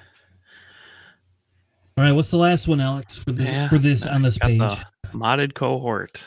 It's a green-white 2/4 for 4 with ambush and raid 2. So it just comes out swinging at for 4 when you play it, or 5 if you're running the new Boba Fett leader, which seems really scary. But yeah, I mean, it's just it's kind of comparable, I guess, to like the escort skiff. I mean, but without being conditional, right? Right. Like you don't get the 4 swinging back, or you know, if they're swinging into you, but also like you get the ambush no matter what. So it's a little bit of a trade-off, and it's also a hero unit. So if you're running like a red green with for a cause I believe in, you know, you can extra hit off of that, and it's common. So I mean, I think that's a really solid card. Like just swinging in ambush for 4 is always nice. All right, let's move on to some other ones. I like this card too, though. I think this will be a very solid draft. I mean, with the new Boba leader, it seems like even better, right? Because you can, it's the same trigger like ambush and when you play them, so you can swing in for 5 just when you bring it out. All right, so the next one is the one I choose. I'll be honest, I do not like the art on this. The Hilo Bond Enforcer. I think that's how you say that. I don't like the art at all. I think the art is. I don't like the art. Now everything's moving. Why are you moving around? Anyway, that Enforcer. I don't like that one, but I do like the card itself. It's a 1-drop target for Grand Inquisitor. So like that's why I like it. Is it just becomes a 1-drop. You can play 2 of these round 1, and one of them can ready and damage. It has grit. It does contain a bounty that lets you capture, or once it's captured or defeated, you get to draw a card. I don't know how impactful that's going to be this next set, but I will say, like, just the ability for Grand Inquisitor to drop 2 of these round 1, if you get them both, or have that and have a stupid force throw or something else that you just want to play. I like it. I love this card for Grand Inquisitor specific. I don't know how good it'll be in other decks, but like in a Grand Inquisitor deck, this is.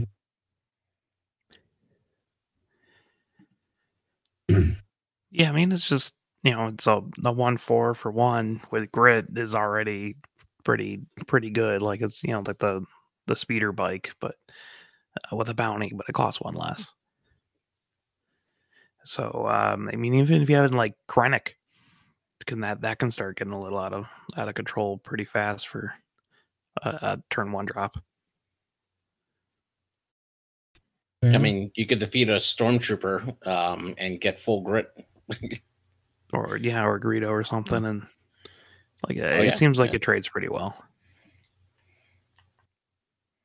All right. Charm3r, what one do you want next? Really like Guild Target. As somebody who plays a lot of Sabine, when I do play Sabine, especially in the mirrors, I prefer to take an emphasis on creating value trades to create later momentum, right? Deny them board space so that I can kind of turn a corner as opposed to it just being a pure race. That's why I like cards like Partisan Insurgent that we were talking about before. This card, if you're already planning on trading, is just a 0 cost, deal 2 damage or 3 damage. In most cases, let's be honest, in this game, probably going to be 3 damage to somebody's base for doing what you already wanted to do. That feels really good for 0 resources. I'm a fan. Yeah. This is going to go on every single Dodana ever. Like, I also really like this. I know that you're going to talk about it later because I looked to see what you had or had not yet discussed, but there is a leader that works incredibly well with this. And I think that that's also going to be, because this is not a unique bounty, by the way. You can upset more than one guild and have a couple of guild targets on a unit.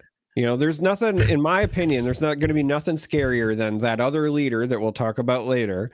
Your opponent takes the initiative and then you're like, okay, guild target, deploy, swing, and then you're just like, just a casual insane amount of damage.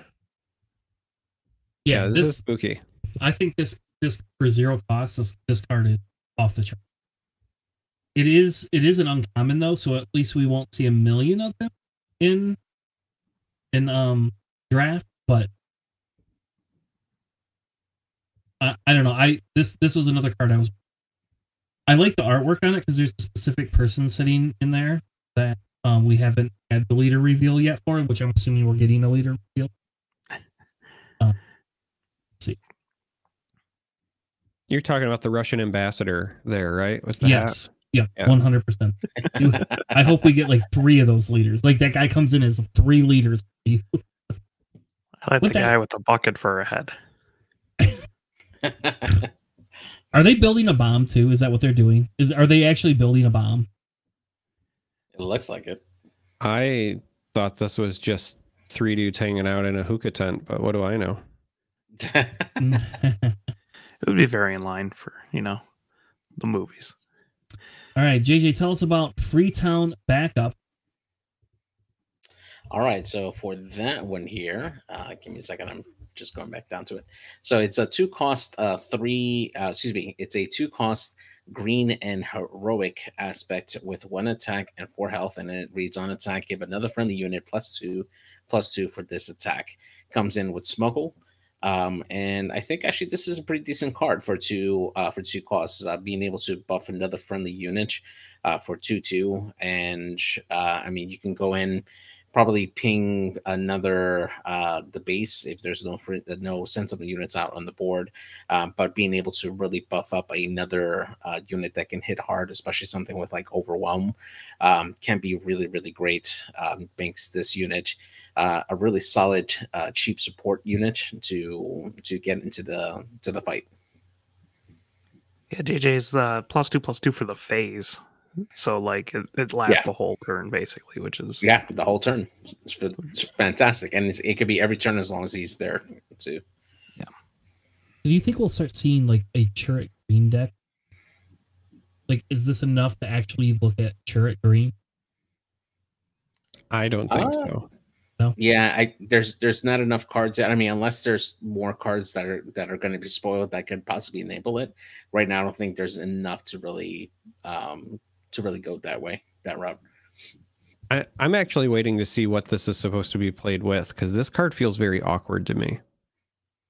Like, the ability is very good, but the awkwardness is in the timing. If you play this turn 1, right, it's a 1/4 body, so the body's not great for a turn 1 play. We've already kind of seen that with Regional Governor. And then on the next turn, anything you play is already going to be exhausted. So giving that +2/+2, probably not, you know, as relevant. So it's a 2-cost unit that you don't really want to play in the early turns. And then you've got the smuggle there, but the smuggle feels really expensive for what this does.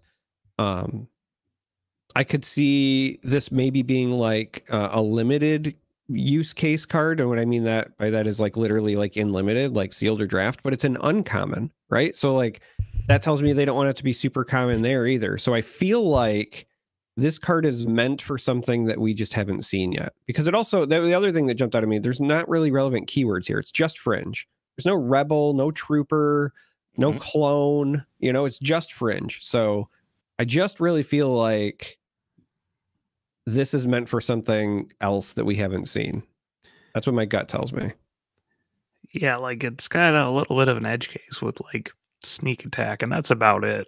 Like it's yeah, like you said, it's very awkward. Just kind of what you're trying to do over there. All right, let's move on to the next set of them. Alex, you're up, baby. What? I don't know. Maybe I should skip you. All right, go ahead. Go ahead. Tell us what your favorite one is. I put them in order just for you. So this is definitely the Chrysanthemum. Oh man. So he's a 5-cost red black. It's a 3/7. And when played, if the enemy unit has a bounty, you may ready this unit. And then on attack, you choose a ground unit. You may deal 1 damage to it for each damage on this unit. And this seems really, really, really fun in a GI deck. Yep. It's just that 3 attack. It just screams. 3 attack. I mean, you can play him. You can ready him the same turn. You know, now on attack, he's dealing 2 damage somewhere. And then, like, if played, you know, if there's a person with a bounty, which there's a fair amount, is what it seems like. You got guild target right there in aspect. Just readying him, swinging in, Grand Inquisitor, hitting him. I guess if you have ECL, you could do it 3 times in 1 turn, which is kind of funny. But yeah, he's just kind of a monster. I really love this card. I mean, how about this? Just think of it this way: like this is, and maybe that's why it's 5 cost, but this is like an aggressive Boba Fett unit because your on attack triggers before you swing, and it can be a different unit. So like Boba Fett's is 1 unit. This is not. Like this is saying, here, let me just kill off whatever you didn't. It's like its own Tarkin Town to some extent, right? Like I can just kill something else based on my damage. And yeah, with Grand Inquisitor, you automatically already have the 2 damage, right? So you could kill anything with 2 health. And you can like sequence it if need be, right? Where you have enough damage on you to outright kill whatever you choose to attack. So then you can like ready them back up without, like if you're down to like 1 health or something, right?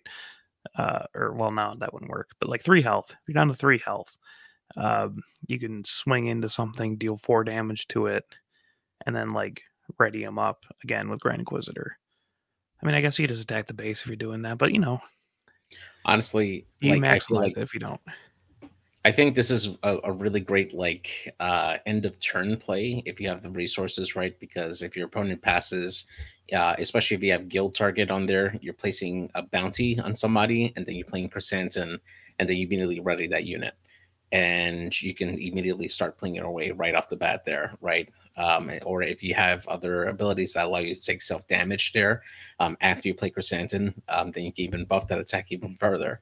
So that there's definitely some synergy with, you know, adding the bounty on it. This is going to be a card that we're definitely going to see a lot, especially in like aggressive decks. Like I would love to put this together with like a Grand Inquisitor deck. All right. Yeah, Inquisitor loves it. I mean, that's that. Inquisitor loves it, and I could see it if we see enough bounty support. Like I could see it making its way into a deck like that, where you're just trying to give things bounties and get the payoff, because this does give you an immediate way or a near immediate. They'll have 1 action to respond, right? But it gives you a near immediate way where you can collect the bounty as well and turn them on. He just seems like a nightmare to remove, because when you play him, he's also outside of takedown range. Again, 7 health is huge. And yeah, he drops down to exactly 5 with a Grand Inquisitor activation, but like you could also just choose not to. Right. Yeah. I love it. That's one of them. All right, I will pick Price on Your Head. Price on Your Head is another bounty. Attached unit gains bounty. Put the top card of your deck into play as a resource. It's green saying, here, let me give you a ramp card for whenever you kill some. So I think this has like pros and cons to it, right? Like it's kind of like the Han, you have to put the card down. So you might be putting something you don't want to, but if you put a bunch of smuggle stuff in there, what they're telling us is we can now look at all of our resource cards all the time. And like people yelled, I had somebody yell at me the other day, but that's what I've been doing. Like, it's like, well, hey, set 2 is going to let us look at what's in our. You've always been allowed. It's not even just a set 2 thing.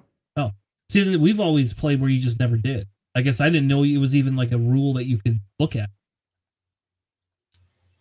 Is that yeah? It's in the comprehensive rules, and part of it is because you are giving away game information. So Han, right? If you activate Han, put an extra resource into play. Following turn, you have to destroy a resource. You as a player will want to know which one you're destroying, because it's going to go to the discard pile and give your opponent information about what's no longer available. It's already in the comprehensive rules and has been there. It's just hasn't mattered as much as it will in set 2, obviously, with the smuggle mechanic. Yeah, there is a potential downside, obviously, because you don't get to choose what card goes in, but tech is going to solve a lot of problems. That's a card that scares me like no other, and so I feel like you're probably running tech if you're running this, because to me the real story here is that this is another ramp option specifically that can go in heroism. I know this is neutral, but if you are on the heroism side and you don't have the super laser technician, aka DJ Death Star, you really need another option, and this is going to be your next best bet. And again, if you're already going to be running tech anyway, then you can play off the downside, if you will. So that's where I see this landing, like Green Han. So the one thing I really want to do with this is that I want to put it on a turbo laser technician, that's already attacked, and then in a Grand Inquisitor deck, just deal the damage to it, so that way I can put 2 resources down, get a double ramp on there. It seems silly, but it'll be can great. you do that with Pelp then? Does that mean Pelp you can play your this? opponent collects the bounty. Yeah, the right. wording on bounty text is whatever unit has the bounty, the opponent gets the benefit. It's not the controller of the bounty. Okay. Yeah. So if you put this on their units and then it's defeated in any way, because the reason they did that as well is because they didn't want it to be like active player, because then you would just do it to yourself. Constantly. Do it to yourself all the time. Yeah. Fair. Yeah. So yeah. Well, that's good. Thank God. Yeah, we're broken, man. For resources, it does seem running it in like a bounty deck or something. For additional ramp is solid. Yeah. Charm3r, let's move on to the next one. What's the next one we get? I mean, it's the only one left, so it's the Armorer. This card is a 5-cost 3/5 Mandalorian in Heroism and Vigilance, and it has text that reads, when played, give a shield token to each of up to 3 Mandalorian units. It's an uncommon, which I think is super relevant, because I think this is going to be a nightmare in draft specifically, because this is a very powerful effect when your opponent doesn't necessarily have as much hard removal answers. Obviously, 5 health on the Armorer herself, so can die to things like takedown, or it's on the same resource turn as a vanquish, things like that. Those are going to be your comparisons, but does have a good when played ability, so you're likely getting a lot of value. And I think the most important piece here is we are thinking about set 2 is that this is giving out upgrades, right? The shield tokens are upgrades, so this in some decks, I imagine, is really going to say, you know, you get a 3/5 and you get 3 upgrades, because I'm sure there's going to be a deck that cares about the number that you have out there, and that's going to be scary. But there are also a lot of situations where this could end up just being like 5 for a 3/5 shielded, which feels pretty bad. But the upside of this is really scary. Yeah, and like other cards that are Mandalorians, right? Like Sabine Leader is a Mandalorian. Like if you know need be, you can shield her the next turn after you know you deploy her. Like the Razor Crest is a Mandalorian. The Sundari Peacekeepers are Mandalorians as well. That's the raid 2 restore 2 1/5 for 3. So Yep. it's like you have a bunch of cool options, and of course the Fang Fighter being Mandalorian. Finally they get shields on like an X-wing.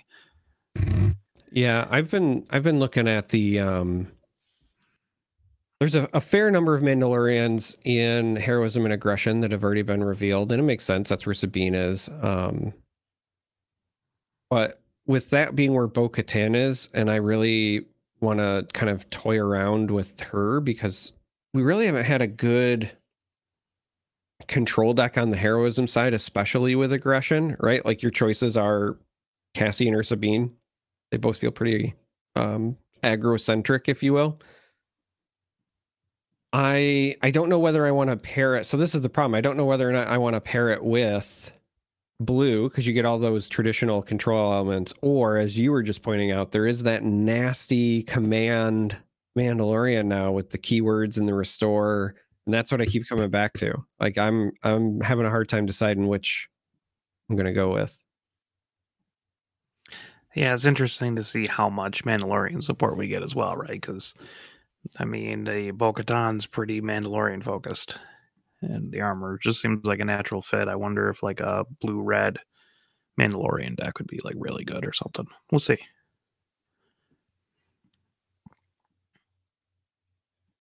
least we don't have Mandalorian on thing. I mean, Mandalorian's blue, right? Or no? Yeah, Mandalorian unit is blue. Well, the next set that we have, like that Dengar image, you know, is from Destiny. Like that's like somebody like almost the same. It looks better. Like, I don't know. I don't know how nobody knows how to draw a thing. I guess maybe I just don't like Dengar.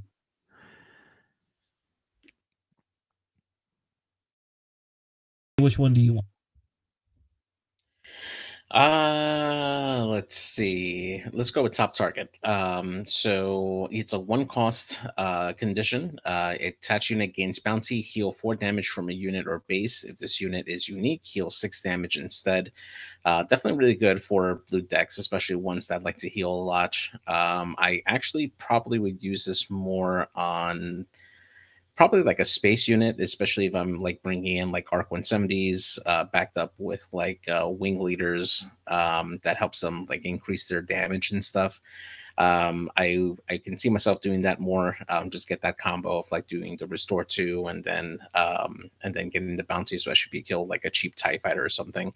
It does work well with ground units as well. But I like this card a lot. Definitely really good for blue decks that like to heal.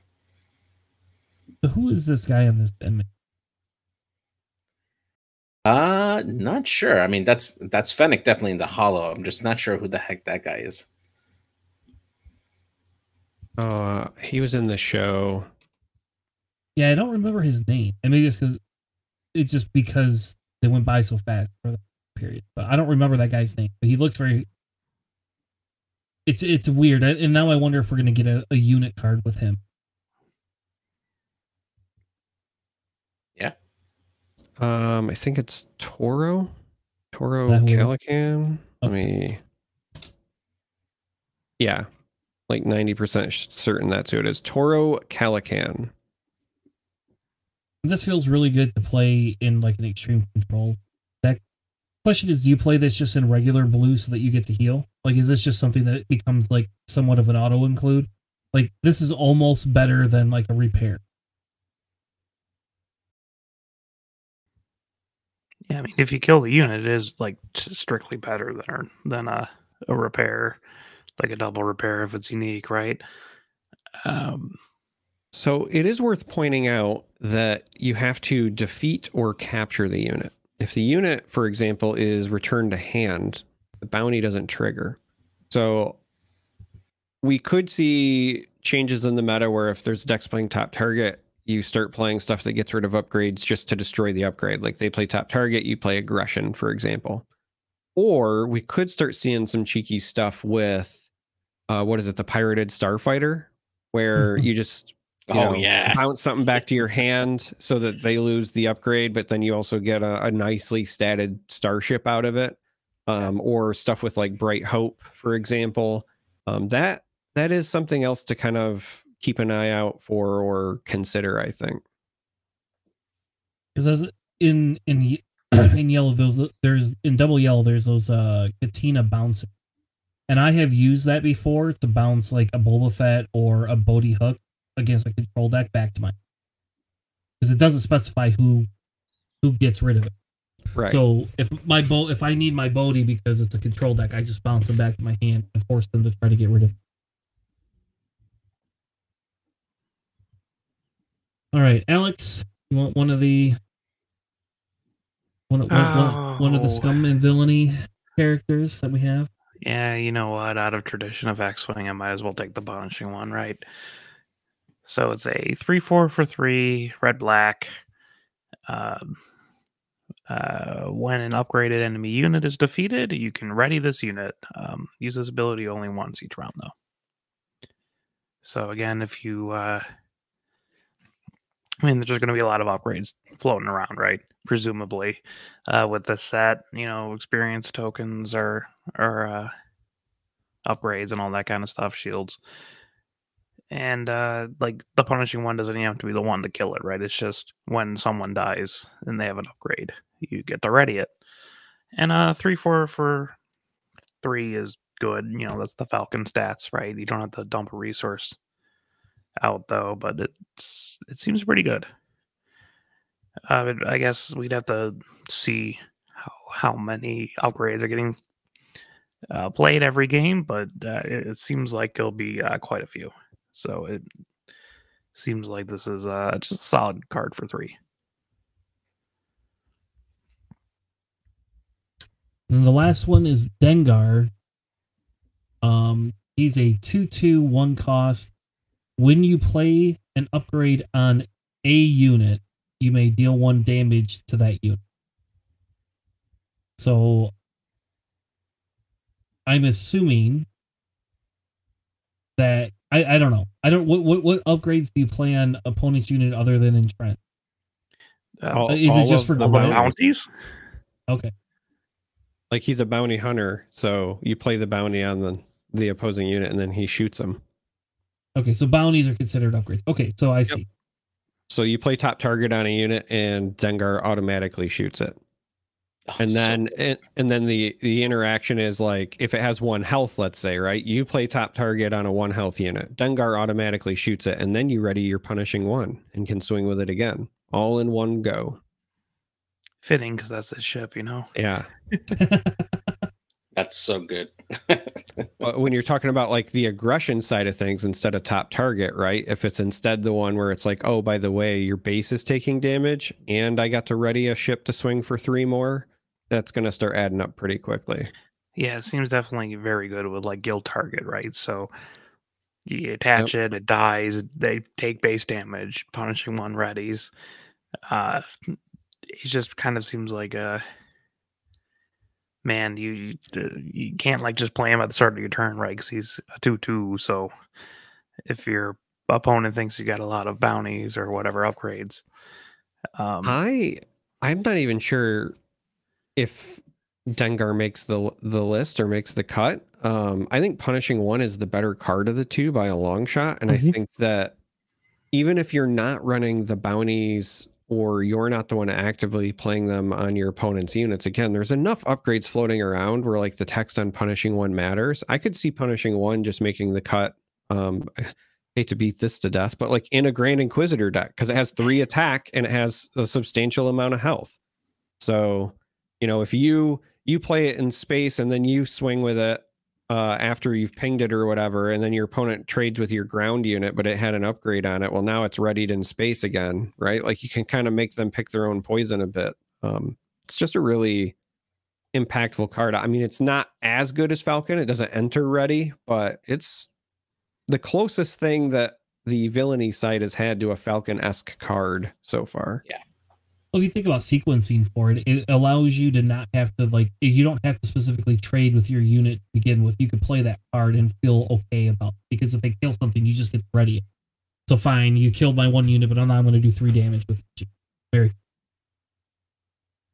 Dengar just feels, for a 1 cost, I mean, it just feels like he's like, I don't want him turn 1 or 2. It's like got to be like turn 3 or I don't. Yeah, I think that you probably save him for when you're about to play your bounties. That's why he costs 1. To me, he's meant to be that low cost investment of, you know, your opponent plays out their stuff. Maybe they even take initiative, and then you're like, okay, well, I'll play Dengar for 1. I'll play this bounty for 0. I ping that thing as a result. I'll play another bounty on it for 0 or 1 or whatever. It gets another ping from Dengar. It dies. I collect 2 bounties. Let's go, right? For low resource investment, I think that that's going to be your play pattern with Dengar, where punishing 1, I think, is more universal in that you can run it in aggro or in control, because it kind of just works in everything. Yeah. It's cool that they got Dengar in the game, but yeah, that punishing one's really nice. Mm-hmm. Turns left very well. All right. Can we get a left turn token for it, Alex? Can we get that? I will only tap this left. That's the only way it's going back up. But you got to call it out too, and then if they don't understand, you got to be like, "Well, no, we got to play X-Wing, baby." All right, Derek, we got. I don't know. It's already 11. Man, we haven't even gotten to the leader. Yeah, Just save it for next week. Yeah. It's pretty late, you know. All right, so Derek, we'll give you the last card. You can pick any of the cards. You don't have to pick the ones on the screen. You can pick any of the last card. We'll give you the last one, and then. Good, because I don't want to be forced to talk about Sundari Peacekeeper, because I got a feeling I'm going to complain about that card a lot when set 2 comes out, and I don't want to talk about it ahead of time. So since we kind of already alluded to it, I would rather just jump down to Bosk, because there's been a lot of us discussing the bounties and how do we want to reap the rewards for some of these, right? Whether it's control or additional aggro tools or using Dengar or using punishing 1. Bosk is a leader that it's villainy, aggression. It's a 4/6 stat line, 5 to deploy.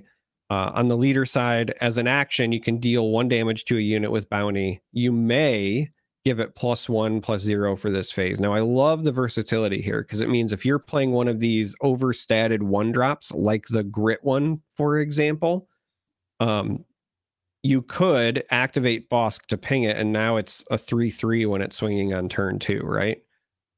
Or you can just activate him to ping things with bounty. So again, if you're handing out bounties, if you're on that Dengar plane I was just talking about, Bosk is just 1 more damage there. And then the deploy is the thing that just... I keep saying, like, I don't care if it wins me the game or not. I'm just like on a mission when this set releases. I'm going to play a blue Bosk control deck, and my goal is to play top target on something, flip Bosk, and then collect the bounty, because nothing says, like, slow down there than healing 12 from your base, because he doubles the bounty you collect. He's like he's almost like an anti-Sabine. Like, he comes out on 5 too. Yeah, like that's good. And he has a 4. He's a 4/6. He's a 4/6. Like, yeah. He just shames IG88. I'm sorry, but IG88 just like you can just put that in the bank. Like, I would rather have this guy over IG88 every day.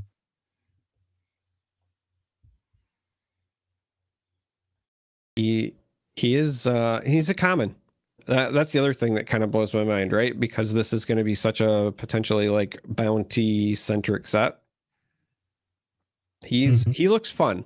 I don't know if he'll end up being meta. We'll have to kind of wait and see, but I feel like he's going to be incredibly like satisfying to play because again, if you get that double bounty on some of these like top target, it's going to be incredible. The other place where I'm really excited about him is Twin Suns, because Twin Suns, where it's not just, you know, you win, but you're also like jockeying for health totals. That double like bounty trigger to gain 12 health off your base when somebody's trying to put somebody out in Twin Suns is such a massive play. I'm really excited for that. Yeah, I'm wondering if there's going to be more bounties after set 2, because that seems like Bosk would have much more of a place, like in the longevity of the game.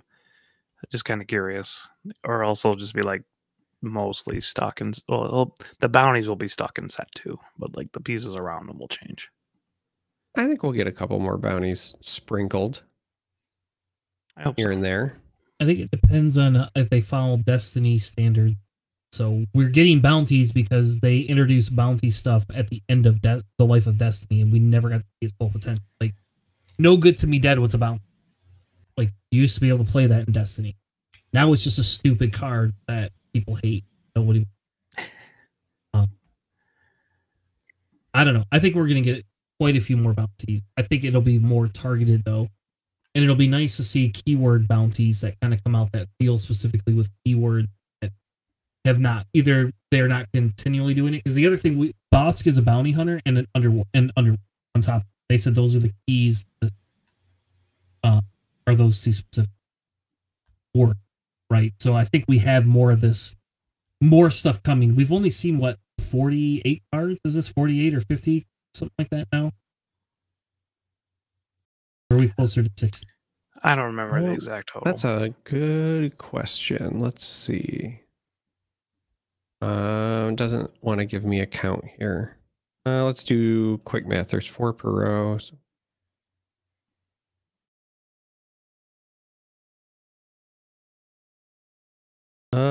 it's actually quite a bit more. We're approaching 80 now, but that's also counting stuff from the starter decks.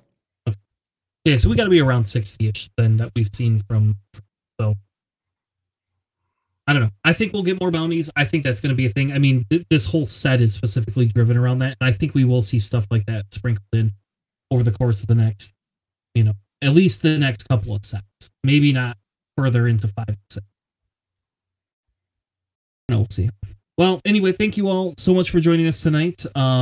If you want, we will be back next week at 9 p.m. Eastern. We did not do an X-Wing podcast tonight just because there wasn't a lot of news, so I didn't really feel the necessity to spend a lot of time on it, especially when we had a guest that was willing to come on and talk about why Sabine's better than everybody else and stop shaming people for running Sabine.